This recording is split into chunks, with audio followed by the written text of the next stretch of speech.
O peso chileno atingiu a sua pior cotação frente ao dólar na semana passada, batendo 1.000 pesos por dólar. Efeitos de pandemia, guerra e todas as consequências de política fiscal expansionista e monetária que afetam o mundo todo, claro que afetam o Chile também. Mas uma coisa específica, doméstica, interna do Chile, tem gerado uma desconfiança muito grande que pode colocar todo o avanço das últimas décadas a perder. Vamos entender o que está por trás disso tudo. No dia 4 de setembro, vai ser colocado para referendo uma mudança constitucional que praticamente joga no lixo a Constituição anterior do Chile para implantar uma nova Constituição carregada de problemas sociais e econômicos. O Chile foi um país que sim pode ser considerado de sucesso na América Latina, com o melhor padrão, maior padrão de vida da nossa região. Para a gente colocar aqui alguns números, vamos entender. Veja que o Chile ele tem um PIB per capita, ou seja, o montante de riqueza que o país produz dividido pelo número de pessoas que lá habitam, ele tem o segundo maior PIB per capita da América Latina, ficando atrás apenas do Uruguai. O Chile, como a gente pode ver aqui, tem um PIB per capita por volta de 14 mil dólares ao ano. O Brasil tem na casa dos 6.400 dólares. O Uruguai está com um pouco acima de 15 mil dólares. Porém, quando a gente joga o PIB per capita por poder de paridade de compra, ou seja, jogando isso para uma moeda comum, o dólar, a gente vê que o Chile está disparado em primeiro na América Latina, com quase 24 mil dólares, enquanto o Brasil tem 15 mil dólares de PIB per capita por poder de paridade de compra. Então a gente vê que realmente o Chile ele é um exemplo a ser seguido na América Latina. Esperemos que assim siga, porque se essa Constituição que a gente vai falar aqui for aprovada, sem dúvida nenhuma, o Chile vai caminhar num retrocesso muito, muito grande mesmo.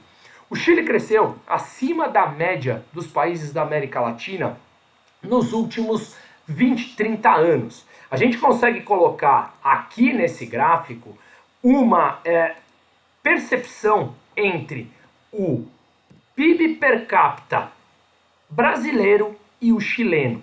Veja que como, principalmente acima aqui dos últimos 15 anos, a linha azul, que é o PIB per capita do Chile, como ela abriu com relação ao PIB per capita brasileiro, tendo um avanço muito maior na riqueza por pessoa desse país.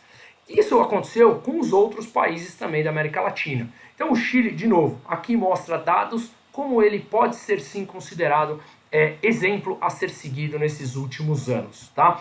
Quais foram os motivos que levaram a economia chilena a se destacar frente a outros países da América Latina? Basicamente uma economia mais livre, menos burocrática, estimulando o mercado privado, estimulando o capital privado, estimulando a concorrência e privatizando bastantes de suas funções. Se a gente analisar outros números, a gente consegue ver como o Chile realmente teve mais estabilidade do que outros países, mas vamos fazer um comparativo com o Brasil. A inflação foi mais controlada no Chile nos últimos 20 anos. As taxas de juros elas foram mais estáveis no Chile do que no Brasil, que chegaram de 40, foi para 2, subiu para 10, para 7, enfim, foi muito menos volátil. No Chile, se a gente analisar um histórico aí dos últimos 20 anos, a taxa de juros ficou entre 3 e 4%, com algumas distorções em alguns momentos, mas muito mais curtas e mais suaves do que no Brasil. Agora está em 9, porque realmente o mundo todo está subindo sua taxa de juros para conter o surto inflacionário que eu venho falando aqui semanalmente. O déficit fiscal do Chile, ele olhando para trás, a gente consegue ver isso aqui nesse gráfico também, a gente vê que ele passou por vários momentos de déficit, né, que são as linhas para baixo de zero, ou seja, quando o país gasta mais do que arrecada, tiveram ali alguns anos de superávit, mas nunca foram déficits assim astronômicos, né, que comprometessem qualquer tipo de crescimento da economia chilena, ficando ali na casa dos 2, 3 ou 4% do PIB em alguns anos. Se a gente olhar a taxa de dívida em relação ao PIB, a do Chile está em 33%. ou seja, a relação que ele tem de dívida frente ao montante do PIB, o total de riquezas produzida pelo país, está em 33%. Para contextualizar, o Brasil tem uma relação dívida-PIB de 78%, os Estados Unidos 120%. O Japão, que é o país que mais endividado frente ao PIB no mundo, 250%. Se a gente pega países europeus, Espanha, Portugal, 120, 130, 140% do PIB, Itália próximo a 170, 180, Grécia passa dos 200, enfim. Então a gente vê que uma relação dívida-PIB do Chile de 33% é bastante controlada mesmo. E isso é mais um número para mostrar aqui como esse avanço chileno econômico ele pode sim ser considerado um exemplo na nossa região. Tá? Agora, o que fez com que o Chile tivesse esse avanço frente a outros países aqui do nosso entorno? Basicamente, primeiro, o preço do cobre. A gente consegue analisar nesse gráfico aqui como a relação, como o Chile ele é importante analisando frente ao cobre, que é muito importante na sua pauta de exportação. O Chile ele é o maior exportador e produtor de cobre do mundo. E a gente consegue ver aqui que a linha azul, que é o preço do cobre, tem uma relação direta com a sua moeda. Veja, nos momentos que a gente vê que o preço do cobre sobe, valoriza o peso chileno. E nos momentos que a gente vê que o preço do cobre cai, o peso se desvaloriza. Por que isso? Justamente porque quando o preço do cobre valoriza, eles arrecadam muito mais dinheiro em sua pauta exportadora e como eles arrecadam mais dinheiro, entra mais dólar, um dólar em excesso faz com que o peso se valorize. Então essa relação ela é direta. O preço do cobre sobe, valoriza a moeda chilena. O preço do cobre cai, desvaloriza a moeda chilena. E o que aconteceu com o cobre nos últimos dias, meses e tal? O preço realmente caiu. Com isso, a gente pode entender, baseado nesse gráfico anterior, que o preço do cobre caindo, o peso também desvalorizaria. Então esse é um primeiro ponto. Mas o segundo ponto e mais importante, que está em pauta agora, é sobre essa mudança na Constituição chilena, que, se for aprovada, de novo, vai gerar muita insegurança, coloca o país à beira de um abismo e isso já vem fazendo com que o reflexo se mostre no valor do peso frente ao dólar. Para acompanhar aqui, repare que o peso desvalorizou frente ao dólar, bateu 1.000 pesos na semana passada e agora, nesse exato momento que eu estou gravando, no começo da semana, dia 11 de julho, ele está próximo a 1.000 pesos por dólar, 989, como a gente consegue ver aqui. Tá?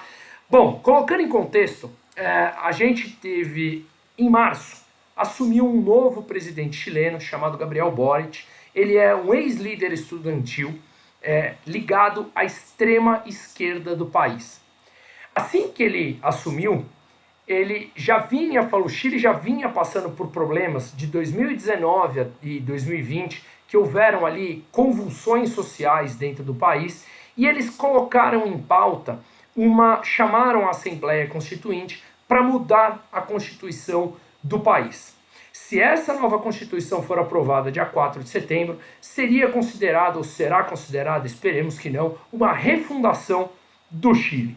Tá? Basicamente porque essa nova Assembleia Constituinte ela foi entregue ao Gabriel Boric, o novo presidente, em julho, e ele assumiu o governo em março, mas ela é tomada por pautas muito mais ligadas à esquerda, à extrema esquerda, e isso joga, sem dúvida nenhuma, a agenda do Chile, econômica e social, diretamente a essas pautas muito mais ao extremo. Então vamos entender quais são essas mudanças. Basicamente, a gente vê toda uma agenda que eu chamo de alarmista incorporada nessa nova Constituição. Tá? Vamos falar de 6 pontos principais aqui, que eu não quero esmiuçar a Constituição como um todo, até porque nem é meu papel, eu nem sei fazer isso, mas eu acho que tem 6 grandes mudanças macroestruturais que já mostraria como a economia do Chile pode sim ir à bancarrota. Primeiro de tudo, a Constituição prevê uma mudança da República Democrática para uma República paritária. Segundo, o direito ao aborto ele passa a ser ilimitado. Então, não menciona o prazo de gestação, como a mulher engravidou, ela simplesmente pode fazer o aborto em qualquer momento, a qualquer hora, assim como ela pretender voluntariamente. Acaba com o fim de sistema de pensão privado. Tudo passa a estar na mão do Estado. A água, ela passa a ser obrigatoriamente fornecida pelo Estado e o esgoto também, ou seja, ela passa a ser um produto inapropriável só pelo Estado, que ela passa a ser propriedade única. E a Constituição elimina o Senado. Portanto, essas são algumas das principais mudanças que podem levar o Chile à bancarrota. Saiu uma matéria na The Economist, e eu costumo ser bastante crítico à revista, principalmente com muitas pautas que ela coloca. Na minha opinião, ela é uma revista com um viés muito claro, e muitas delas eu discordo, e é legítima essa discordância, mas no dia 6 de julho ela fez uma matéria falando que os eleitores devem rejeitar essa nova Constituição, porque ela não é nada mais do que uma lista de desejos da esquerda chilena e carregadas de irresponsabilidades fiscais. Então, nesse ponto, eu concordo 100% com a The Economist. E para quem não conhece, vale a pena até segui-lo nas redes sociais. Axel Kaiser é um dos economistas, na minha opinião, mais importantes do Chile. Eu tive o prazer de ir num evento a favor da liberdade aqui no Brasil faz um mês, organizado pelo Salim Matar. Ele foi um dos palestrantes, eu tive o prazer de conhecer, passei meia hora conversando com ele, eu já o segui há muito tempo, por conta do contexto que ele coloca a situação econômica, vai muito alinhado comigo, de liberdade econômica, privatizações, Estado menor, Estado desinchado para se tornar muito mais eficiente, queda de impostos, enfim, e ele propaga isso em diferentes lugares do mundo. Eu estive com ele nesse evento aqui, estive com ele na Espanha, que eu participo ativamente de algumas reuniões econômicas por lá, e ele fez no seu Twitter, que eu vou colocar aqui, alguns pontos principais, eu vou ler aqui, para que a gente possa entender o que aconteceu, ou o que ele está colocando como principal economista do Chile, as mudanças constitucionais que o Chile pode passar. Vamos colocar aqui na tela para ficar mais fácil e eu vou traduzindo, mas basicamente o que Axel Kaiser coloca sobre a nova Constituição chilena é o seguinte. Bom, ela acaba com a proteção efetiva do direito de propriedade de todas as suas formas. Ela acaba a hierarquia e o recurso de proteção. Tudo vai diretamente para o Estado. Acaba a igualdade perante a lei. Acaba a unidade territorial do Estado.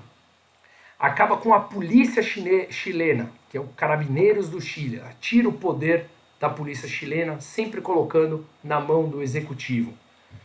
Ela acaba com o Senado. Lembremos que o Senado é sempre um contrapeso às ações mais exacerbadas ou mais ditatoriais por qualquer uma das partes dos governos democráticos.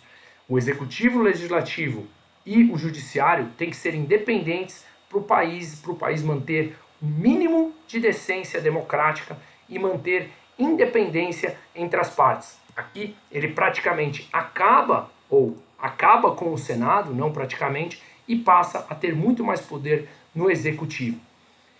Ele acaba com a propriedade individual dos fundos de pensão, ou seja, acaba com as previdências privadas, e todos os fundos de pensões e as previdências devem estar na mão e geridas pelo Estado. Acaba todo o limite com a greve, inclusive aqueles que buscam preservar a integridade das empresas e os funcionamentos dos serviços essenciais. Acaba com a educação particular subvencionada, subsidiada e a diversidade de projetos educativos.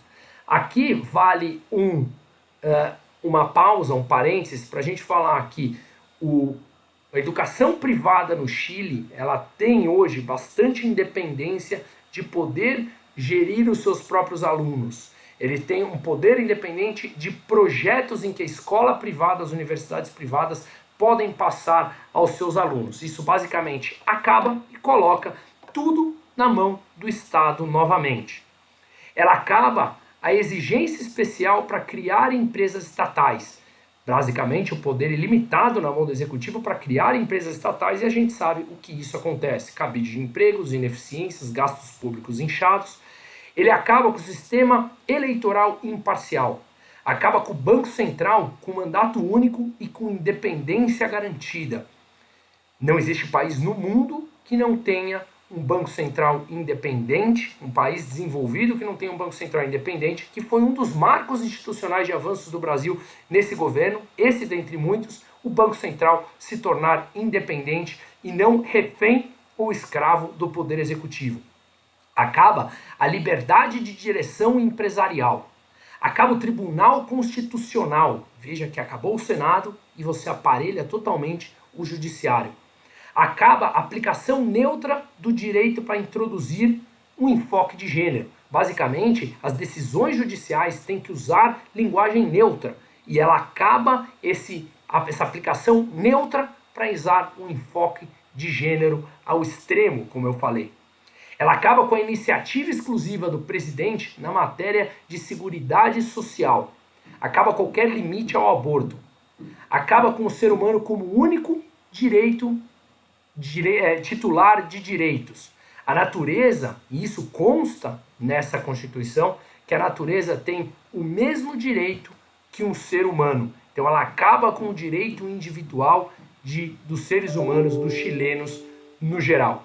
E ela acaba com as relações, dando mais foco nas relações internacionais para focar e priorizar na América Latina. O que a gente vê é que se essas reformas, se essa Constituição for aprovada, realmente é o início de um fim muito rápido da economia chilena. Esperemos que ela não seja aprovada. E para finalizar, eu peguei o último gráfico aqui de como andam as pesquisas para aprovação dessa nova Constituição, e a gente vê que 48% por hora recusam, 31% dizem aprovar, mas tem 22% ainda de indecisos que podem complicar em muito.